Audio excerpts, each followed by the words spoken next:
के बारे में बताना चाह रहा हूँ। प्रीपोजिशंस इंग्लिश लैंग्वेज में बहुत ही इम्पोर्टेंट पार्ट है।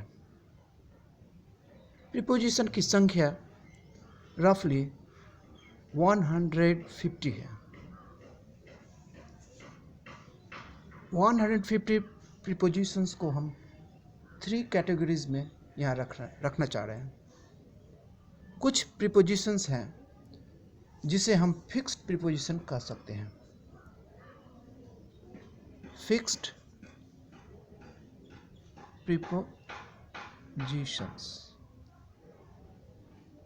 फिक्स्ड प्रीपोजिशंस का अर्थ हुआ कि कुछ प्रीपोजिशन जो है शब्दों के साथ फिक्स्ड होकर प्रयोग होता है, उसको हम कुछ चेंज नहीं कर सकते। जैसे कि एडिक्टेड शब्द के बाद टू का ही प्रयोग होगा, किसी और दूसरे प्रीपोजिशन का प्रयोग नहीं होगा। एग्जाम्पल में यहाँ रख रहे हैं एडिक्टेड। इस शब्द के बाद प्रीपोजिशन जो है वो टू ही आता है। इसी तरह से जैसे दूसरा शब्द सेटिस्फाइड, इसके बाद विथ का ही प्रयोग होता है। ये फिक्स्ड है। ये फिक्स्ड व्यवहार में प्रैक्टिस के आधार पर फिक्स्ड है, जो कि हमें याद रखना पड़ता है। ये हमें रेगुलर रीडिंग, केयरफुल रीडिंग के साथ धीरे धीरे हम में ये डेवलप होता है। इसे हमें याद ही रखना पड़ता है। इसके बाद दूसरे तरह का प्रीपोजिशन, एक से ज़्यादा प्रीपोजिशन यूज़ कर एक फ्रेज, प्रीपोजिशनल फ्रेज के रूप में भी प्रयोग होता है, जिसे हम कंपाउंड प्रीपोजिशन कहते हैं। Compound preposition. एग्जाम्पल के लिए इन ल्यू ऑफ, यहाँ एक ये प्रीपोजिशन, दूसरा है। एक से अधिक प्रीपोजिशन का यूज़ को हम कंपाउंड प्रीपोजिशन कहते हैं। ये एक फ्रेज के रूप में प्रयोग होता है, जिसका अर्थ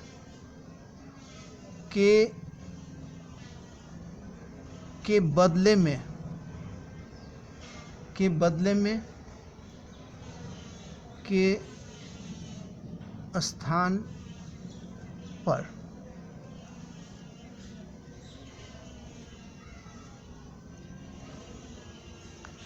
जैसे कि अब इसके बारे में दूसरा हम एग्जाम्पल ले सकते हैं कंपाउंड प्रीपोजिशन का, इन सर्च ऑफ। इसका अर्थ क्या हुआ? के खोज में।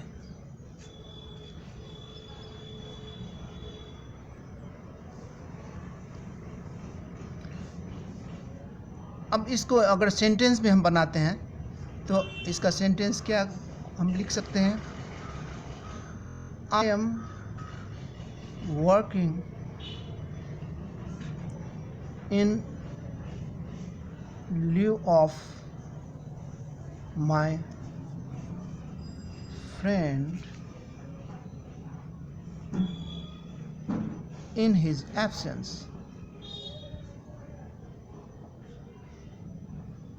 मैं आज, अब मेरा फ्रेंड वो है बीमार पड़ गया, तो उसके स्थान पर मैं जाकर उसका काम कर रहा हूँ। इन ल्यू ऑफ, के स्थान पर। ये कंपाउंड प्रीपोजिशन का एक एग्जाम्पल हुआ। फिर दूसरा देखिए, in search of. I am in search of a good book. A good book. In search of. ये जितने भी कंपाउंड प्रीपोजिशन है यहाँ, ये क्या है? प्रीपोजिशनल फ्रेज की तरह काम आ रहे हैं।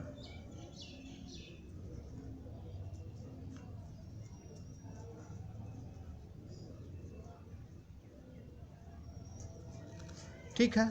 अब इसके बाद हम देखें कुछ प्रीपोजिशन जो हैं देखने में करीब करीब एक जैसे लगते हैं, लेकिन उसमें स्लाइट कोई फ़र्क रहता है, और उस फ़र्क के कारण उसका अर्थ जो है बहुत ही ज़्यादा अंतर हो जाता है। जैसे कि इसे हम कह सकते हैं सिमिलर लुकिंग प्रीपोजिशंस।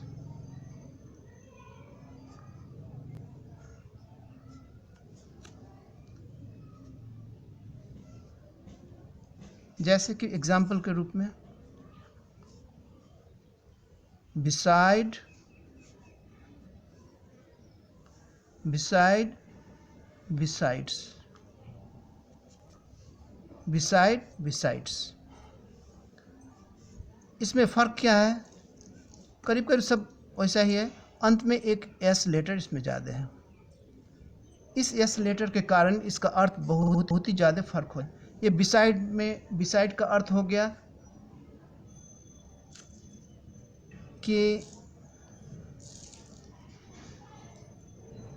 बगल में, और इसका क्या हो गया? इस अतिरिक्त, अतिरिक्त में। इसका एग्जाम्पल हम दे सकते हैं, जैसे कि सेंटेंस के रूप में हम इसे देखें। इसका एग्जाम्पल देख लीजिए। He is sitting beside her. ये बिसाइड क्या हुआ? वह कोई लड़का एक लड़की के बगल में बैठा है, तो ये बगल के लिए ये इसका प्रीपोजिशन क्या है? बिसाइड। अब अगर यस लगा दे तो इसका अर्थ बिल्कुल ही अलग हो जाएगा। इसके लिए एक सेंटेंस, ही नोज फ्रेंच,